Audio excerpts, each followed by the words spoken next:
Bismillahirrahmanirrahim. Assalamualaikum warahmatullahi wabarakatuh. Kali ini kita akan bicara mengenai dasar-dasar pengelolaan suatu database. Tentu kita sudah paham bahwa database itu menjadi inti dari suatu sistem informasi. Ada database, lantas di luar database itu ada sistem informasinya. Sistem informasi itu akan mengolah data yang ada di database. Sehingga sistem informasi atau aplikasi akan mengambil data atau mengekstraksi datanya dari database ini, diolah, kemudian ditampilkan sebagai suatu informasi. Sehingga database ini menjadi hal yang sangat utama di dalam suatu sistem informasi ataupun suatu aplikasi. Untuk itu kita perlu mengenali beberapa istilah yang akan kita gunakan. Berbagai istilah ini perlu kita pahami dulu. Pertama, istilah bit. Bit itu bagian dari suatu database yang paling kecil. Ibaratnya kalau dalam fisika ini atomnya. Bit itu terdiri dari angka 0 dan angka 1. Angka 0 itu melambangkan suatu saklar yang terputus, yang tidak tersambung, dan angka 1 itu melambangkan saklar yang terhubung atau aliran listrik yang bisa mengalir. Nah, pada dasarnya suatu komputer itu terdiri dari angka 0 dan 1, dan masing-masing itu disebut sebagai 1 bit. Sedangkan 1 byte merupakan kumpulan dari 8 bit yang menjadi 1 dan akhirnya dia akan menjadi suatu karakter. Nah, sebagaimana yang saya jelaskan tadi, basisnya komputer itu 1 dan 0. Kalau 1 itu saklarnya hidup, 0 itu saklarnya mati, dan kumpulan dari 8 bit itu menjadi 1 byte. Misalkan 01001001 itu melambangkan huruf I. Kenapa kita tahu itu huruf I? Karena ada yang namanya ASCII table atau tabel ASCII yang menunjukkan kalau angka tertentu itu sama dengan huruf atau lambang apa. Nah, ini apa artinya? Ini sebetulnya suatu bilangan yang berbasiskan 2. Kalau kita biasa paham angka itu biasanya kan basis 10, sehingga yang paling kanan itu satuan, yang kirinya itu puluhan, dan seterusnya. Kalau ini tidak. Ini sama dengan 1 kali 10 kali 2 pangkat 0, 0 tambah 0 kali 2 pangkat 1, tambah 0 kali 2 pangkat 2, tambah 1 kali 2 pangkat 3, dan seterusnya. Kalau dijumlahkan akan dapat suatu angka, nanti hasilnya berupa huruf I. Kemudian kita kenal tadi ada istilah juga alfanumerik dan numerik. Oke. Ini merupakan huruf ini merupakan karakter itu bisa numerik dan alfanumerik. Numerik itu berarti hanya angka saja, tidak ada hurufnya, numbers. Kalau alphanumerik itu berarti alphabet and numbers. Ada huruf, ada angka, dan bisa campuran antara keduanya. Nah sekarang ya, misalkan nomor mahasiswa. Nomor mahasiswa ini apakah alfanumerik ataukah numerik? Caranya mudah. Apakah nomor mahasiswa bisa dilakukan perhitungan matematis? Misalkan kita menjumlahkan semua nomor mahasiswa di kelas ini, lantas dibagi dengan jumlah mahasiswanya. Apakah akan didapatkan rata-rata nomor mahasiswa atau tidak? Nanti kita bisa bilang rata-rata nomor mahasiswa di kelas ini sekian. Kemudian kita bandingkan rata-rata nomor mahasiswa di Indonesia itu sekian dibandingkan rata-rata nomor mahasiswa di Jerman. Itu enggak ada artinya, doesn't make sense. Berarti dia alfanumerik. Beda halnya kalau tinggi mahasiswa. Kita bisa menyatakan tinggi rata-rata mahasiswa di kelas ini sekian, kemudian di Indonesia rata-rata mahasiswa itu tingginya sekian dibandingkan dengan mahasiswa di Jerman. Oh ternyata rata-rata mahasiswa di Jerman lebih tinggi. Nah ini masuk akal karena tinggi badan itu suatu karakter yang sifatnya numerik, bisa dilakukan perhitungan matematis.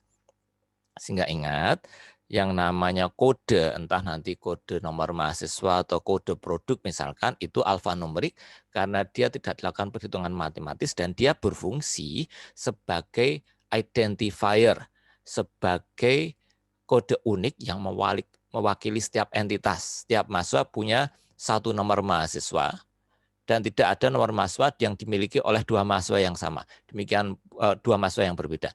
Demikian pula tidak ada satu mahasiswa yang punya lebih dari satu nomor mahasiswa. Karena nomor mahasiswa itu unik untuk setiap mahasiswa. Demikian juga nanti ada kode produk, ada kode member dari suatu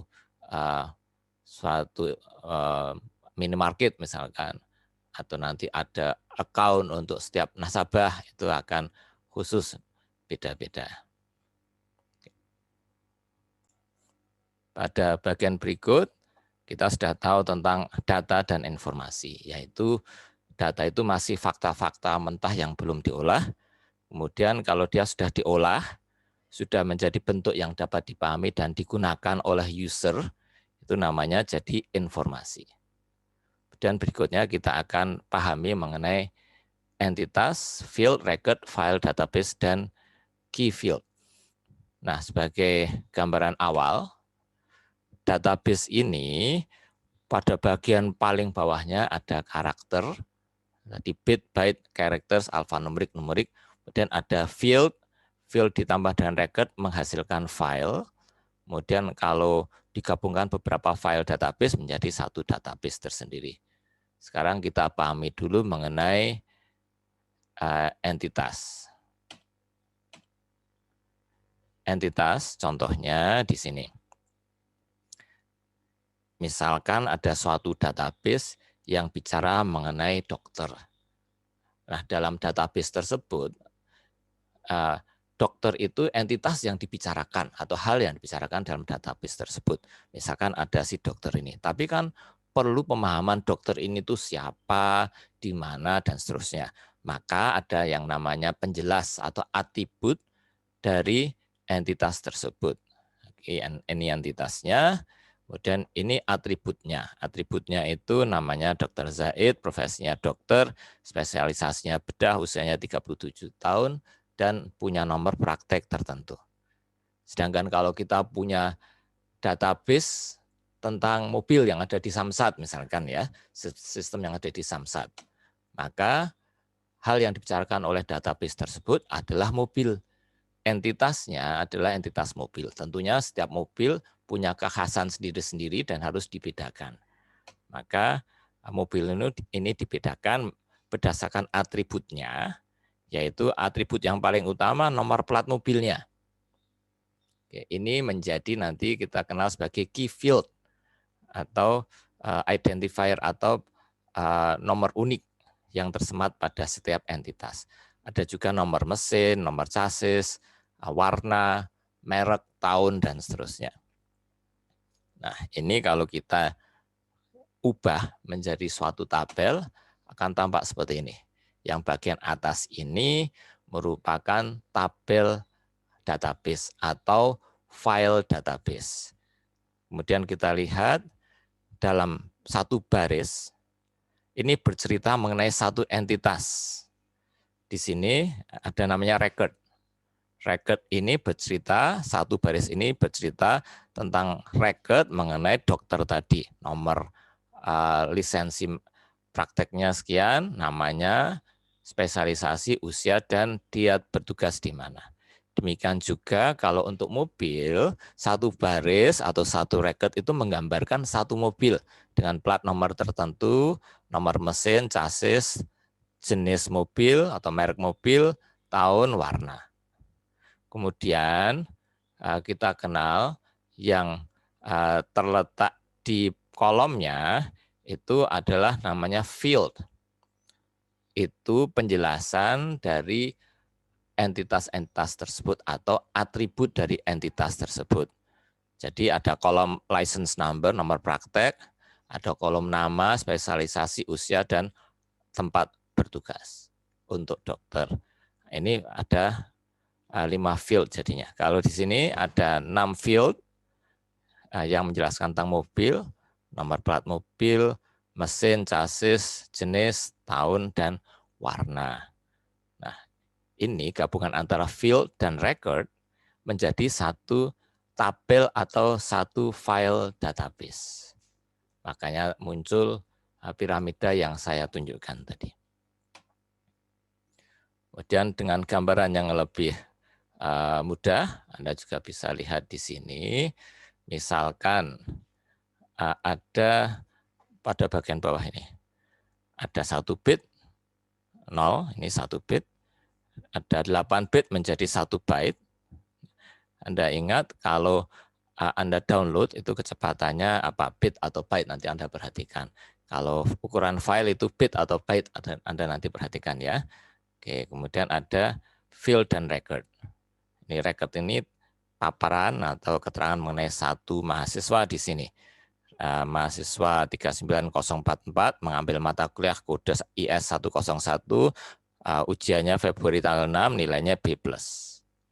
Kemudian digabungkan record dari beberapa mahasiswa, ini menjadi satu tabel atau file database yang berisi mengenai nilai dari suatu mata kuliah. Oke, dan 3 mahasiswa di sini. Kemudian ini kegunaannya masih terbatas karena dia hanya terdiri dari satu file saja. Dia akan lebih bermanfaat kalau digabungkan dengan beberapa file yang lain untuk menjadi suatu database. Misalkan di sini ada, ini ya kita pindahkan ke sini, ada course file. Course file kan kita tidak tahu siapa mahasiswa nomor 39044, maka harus digabungkan dengan file tentang CV seorang mahasiswa atau personal file. Nah, ternyata 39044 itu mahasiswanya namanya Agus, misalkan alamatnya di tempat tertentu, nomor teleponnya sekian, dan seterusnya. Oke, jadi kita sudah tahu sekarang ini siapa mahasiswa tersebut. Kemudian misalkan nilai ini belum akan keluar kalau SPP itu belum dibayar. Nah, caranya tahu bagaimana SPP sudah dibayar atau belum, berarti perlu ada file keuangan. Nah, nanti terlihat, oh ternyata Agus sudah membayar SPP, maka nilai B+ ini boleh dikeluarkan karena sudah membayar SPP. Ketahuannya ketika digabungkan beberapa database tersebut. Nah, ini merupakan hubungan relasional antar database. Manfaat database itu juga ada relasi antar database yang akan kita bicarakan kemudian. Nah, sekarang kita akan bicara mengenai 2 jenis database utama. Ada database yang sifatnya tradisional, ada database yang lebih modern, yaitu satu database management system. Yang pertama, ini ada masalah karena seringkali suatu perusahaan itu sistem informasinya berkembang seiring dengan perkembangan perusahaan tersebut. Awalnya misalkan suatu perusahaan hanya punya sistem kasir. Lantas ternyata dia merasa suatu supermarket lah misalnya. Dia merasa perlu mengelola gudangnya. Nanti membuat sistem pergudangan. Setelah itu perlu mengelola kasirnya. Nah, dia lantas membuat sistem untuk pengelolaan SDM dan seterusnya. Maka sistem informasi berkembang seiring dengan perkembangan perusahaan, tapi seringkali aplikasinya itu beda-beda yang membuat. Atau bisa jadi database-nya itu juga terpisah-pisah. Seperti yang kita contohkan di sini. Pertama ada sistem keuangan, ada user tersendiri yang pakai, kasirnya misalkan ada aplikasinya tersendiri dan aplikasi tersebut menggunakan database yang ada di sebelah kanan ini. Database-nya ada file, ingat ya ini ada database-nya, di dalam database ada beberapa file. File A, B, C, dan D. A ini misalkan data mengenai pembeli, member dari suatu supermarket gitu ya. B misalkan data keuangannya, berapa transaksi yang dilakukan, misalnya seperti itu. C dan D. Oke, untuk SDM ini merupakan menggunakan aplikasi SDM, punya database tersendiri yang terpisah. Oke, untuk pemasaran juga aplikasinya terpisah, kemudian database-nya juga terpisah, demikian juga untuk produksi, aplikasi terpisah dan database-nya juga terpisah. Nah, ini sama-sama punya file A. File A misalkan ada Muhammad Husni, itu salah satu pembelinya. Di sini ketika masuk pertama kali dia jadi konsumen beli barang, dicatat di sini Muhammad Husni. Kemudian ketika nanti ada bagian pemasaran memerlukan data dia juga, datanya diinput ulang. Diinput ulang-ulang kan jadi redundant namanya kan. File yang sama, data yang sama terletak pada beberapa database yang berbeda-beda. Nah, ini juga bermasalah. Kemudian dia juga bisa tidak konsisten. Nah, ketika di sini dituliskan Muhammad Husni lengkap, pakai MU, HAMMAD, Husni HUSNI. Kemudian ketika di sini ditulisnya M, disingkat, Husninya pakai HOSNI misalkan. Nah, di sini mungkin cara nulisnya lain lagi, jadi tidak konsisten. Sehingga komputer tidak paham bahwa itu orang yang sebetulnya sama orangnya. Kemudian ada beberapa kelemahan lagi. Oke. Nah, misalkan yang berikutnya program data dependency. Berarti antara program dan atau aplikasi dan database-nya itu saling tergantung. Ketika nanti Anda membuat aplikasi baru, nanti harus membuat database baru, tidak bisa mengambil data dari database yang lain. Jadi tidak fleksibel. Kemudian dia juga lebih mudah untuk dihack atau dirusak datanya. Itu kelemahan-kelemahan yang disebutkan di sini. Nah, yang lebih modern, yang pendekatannya lebih bagus, itu pendekatan dengan sistem database, di mana ada sentralisasi atau pengumpulan data pada satu tempat. Akibatnya nanti redundancy atau perulangan data itu lebih terbatas, tidak banyak. Kemudian satu database bisa melayani beberapa aplikasi secara bersama-sama. Contohnya ada di sini. Misalkan di sini ada 3 aplikasi. Aplikasi untuk personalia, untuk pembayaran gaji, untuk nilai manfaat yang diperoleh seorang pegawai. Oke. Nah, ini digunakan oleh 3 divisi yang berbeda-beda, menggunakan aplikasi yang berbeda-beda juga. Dan semua aplikasi tersebut cukup menghubungi satu database management system yang dia mengontrol, mengelola database yang terpusat jadi satu. Nah, ketika dibutuhkan data tertentu cukup lewat sini aja, nanti akan diambil oleh aplikasi yang bersangkutan. Misalkan ini contoh lain lagi di sini. Oke, untuk penggajian yang dibutuhkan itu hanya nama, kemudian social security number atau katakanlah nomor KTP, gaji kotor, gaji bersih misalkan. Nah, lewat database management system cukup mengambil data yang diperlukan saja. Misalkan nama, nomor KTP, kemudian ini gaji kotor, kemudian gaji bersih setelah potong pajak misalnya dan setelah potong hutang. Kemudian untuk benefit ini manfaat yang diperoleh, perlu nama, KTP, dan layanan BPJS-nya. Cukup diambil dari sini, sini, sama healthcare-nya ada di sini. Ya. Ini satu database, nanti ketika mau dikembangkan lagi menjadi sistem yang beda lagi, bisa. Nanti ditambah berbagai sistem atau aplikasi, nanti cukup ambil dari satu database yang terpusat di sini.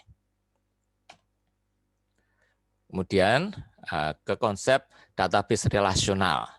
Nah, yang baru di sini itu ada istilah key field dan primary key dan foreign key. Jadi key field itu identifier, tadi kita sebutkan nomor mahasiswa atau nomor praktek dokter atau plat mobil. Itu namanya key field karena dia secara unik akan digunakan untuk mengidentifikasi setiap entitas atau setiap record. Kemudian primary key itu berasal dari tabel itu, foreign key berasal dari tabel yang lain. Contohnya di sini ada tabel mengenai supplier untuk suatu katakanlah bengkel atau perusahaan mobil gitu ya. Nah, di sini kelihatan ada database tentang supplier atau pemasok. Ada fieldnya itu nomor supplier, nama supplier, jalan, dan seterusnya. Ini supplier number merupakan key field. Karena dia berasal dari sini, maka dia jadi primary key. Jadi 8259 ini kode unik untuk CBM Incorporated, maka namanya key field. Karena dia itu asli key field-nya dari tabel ini, maka namanya primary key. Dan di bagian bawah ini ada database tentang suku cadang, ada nomor suku cadang, dan ini unik untuk suku cadang yang bernama door latch ini, semacam engsel pintu gitu ya. Kemudian karena dia ada dari sini, dari tabel ini sendiri, namanya primary key. Sedangkan di tabel ini ada juga supplier number, tapi dia tidak unik berasal dari file ini, dia merupakan foreign key karena mengambilnya dari file yang berbeda sebetulnya, maka namanya foreign key. Kemudian kita lihat di sini database relasional itu ada 3 operasi yang bisa dijalankan, ada select, join, sama project. Contohnya seperti ini, select itu memilih beberapa bagian saja untuk digunakan. Misalkan di data spare part ini kita hanya menggunakan record 137, ini 137 dan 150. Record itu diambil, kemudian di project diproyeksikan record tersebut diambil ditampilkan pada tabel yang baru, itu project. Select tadi memilih 137, 150 ditampilkan diproyeksikan ke dalam tabel baru. Kemudian di tabel supplier ini juga diambil beberapa, diambil supplier name-nya, digabung, di-join dengan tabel ini. Jadi dipilih dulu, di-select, diproyeksikan ke dalam tabel baru, dan digabungkan atau di-join dengan tabel supplier, terutama untuk field supplier number dimasukkan di sini. Nah, ini akan bisa digunakan untuk aplikasi yang bermacam-macam. Nah, kalau kita ingat tadi contoh untuk mata kuliah ada gabungan antara tabel mata kuliah, gabungan tabel mahasiswa dan tabel keuangan, itu digabungkan sehingga didapatkan data informasi yang lebih lengkap dijadikan di dalam aplikasinya, digunakan aplikasi yang tertentu. Ini juga seperti itu. Karena ada yang namanya database relasional, maka tabel yang berbeda itu bisa dipilih, digabungkan, dan diproses dan sebagainya sehingga bisa digunakan oleh aplikasi atau sistemnya.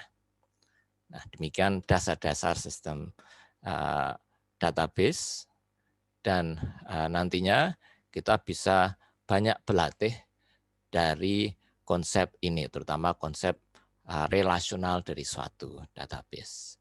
Terima kasih dan wassalamualaikum warahmatullahi wabarakatuh.